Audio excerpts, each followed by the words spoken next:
Assalamualaikum warahmatullahi wabarakatuh dan salam sejahtera. Bertemu kembali dengan saya Cikgu Yusof Omar. Baik, pada hari ini Cikgu nak menerangkan mengenai cara menganalisis kehendak soalan untuk karangan bahagian A SPM KSSM Bahasa Melayu 2021. Baik, jika sebelum ini pelajar didedahkan dengan bagaimana nak menulis karangan format yang lepas, bagaimana nak menulis karangan dengan adanya kehendak soalan. Tetapi untuk format KSSM yang baharu ini, pelajar tidak didedahkan dengan kehendak soalan. Jadi pelajar kena cari sendiri, kena tentukan isi, baru pelajar boleh tulis karangan itu. Jadi ini mendatangkan masalah kepada pelajar, bagaimana pelajar nak menulis karangan tersebut. Tapi tak mengapa, hari ini cikgu nak bantu para pelajar semua. Baik, untuk menulis sebuah karangan, kita perlu ada beberapa tips yang perlu kita ikuti. Yang pertama, baca dan teliti bahan yang diberikan. Yang kedua, tentukan tema karangan ataupun tema soalan. Yang ketiga, gunakan teknik per KFC. Ini yang cikgu nak terang hari ni. Yang keempat, kembangkan isi. Dan yang kelima, tulis karangan. Jadi hari ini cikgu nak fokus bagaimana nak mencari kehendak soalan. Baik, ini adalah teknik per KFC. Ramai yang tertanya-tanya, apa itu teknik per KFC? Per ni merujuk kepada peranan ataupun tugas ataupun tanggungjawab ataupun fungsi. Manakala K merujuk kepada kesan. Kesan ni cikgu pecah kepada 3, iaitu impact, implikasi ataupun akibat. Kesan yang kedua merujuk kepada kesan positif, iaitu manfaat, kebaikan, kelebihan. Dan kesan yang ketiga merujuk pada kesan negatif yang membawa maksud keburukan, kelemahan. Manakala F, faktor, merujuk kepada punca ataupun sebab. C, yang terakhir C, merujuk kepada cara ataupun langkah ataupun usaha. Jadi mari kita tengok bagaimana nak mencari kehendak soalan dalam soalan yang diberikan. Baik, ini adalah soalan yang diberikan. Baik, bila dah dapat soalan begini, kita kena ikut step yang cikgu katakan tadi. Yang pertama, baca dan analisis bahan. Jadi kita baca maklumat di bawah berkait dengan aktiviti derma darah dalam kehidupan masyarakat. Uraikan pendapat anda tentang aktiviti derma darah. Panjangnya huraian hendaklah antara 150 hingga 200 patah perkataan.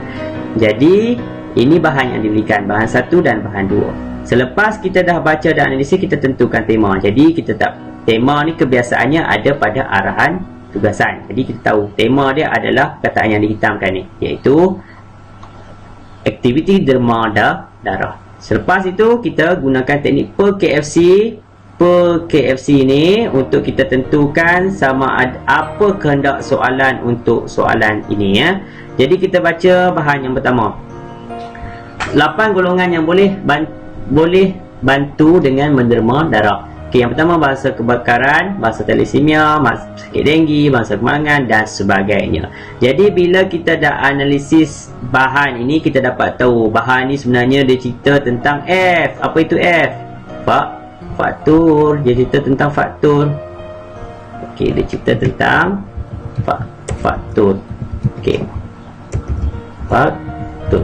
Okey, manakala bahan yang kedua, kita baca jom derma darah. Bila ada perkataan jom tu, dah tahu dah sebenarnya dia ni adalah bahan ni merujuk kepada C, iaitu cara. Cara.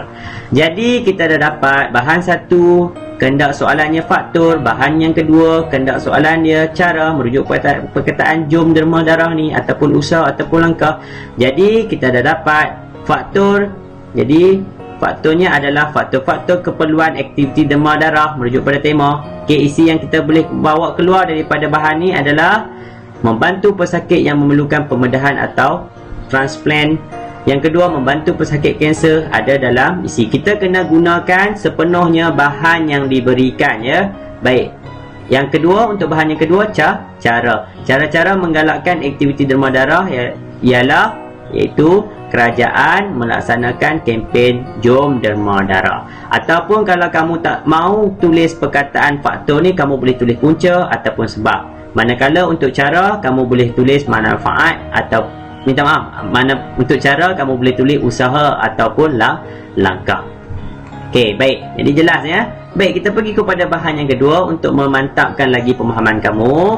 Okey, kita baca maklumat di bawah berkaitan dengan amalan menabung dalam kehidupan masyarakat. Huraikan pendapat anda tentang amalan menabung. Panjangnya huraian hendaklah antara 150 hingga 200 patah perkataan. Jadi bahan 1, bahan 2. Bahan 1 ni grafik, bahan yang kedua ni pantun. Baik, kita tengok.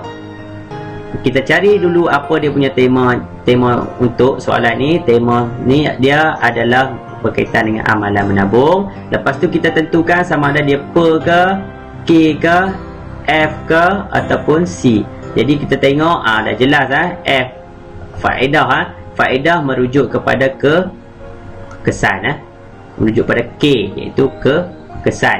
Kesan apa? Kesan kan ada 3 tadi. Kesan positif. Kesan positif ataupun manfaat ataupun faedah ataupun kelebihan sama Jadi untuk bahan yang kedua ni agak rumit sikit agak sukar sikit sebab dia bagi pantun. Kita kena tahu apa maksud ataupun pengajaran di sebalik pantun ni. Okey, baik. Masak meranum buah ara jatuh sebiji di atas papan, jika berjimat setiap perkara pasti terjamin masa depan. Ini pun merujuk kepada kesan. Merujuk kepada kesan sebenarnya. Kesan apa? Kesan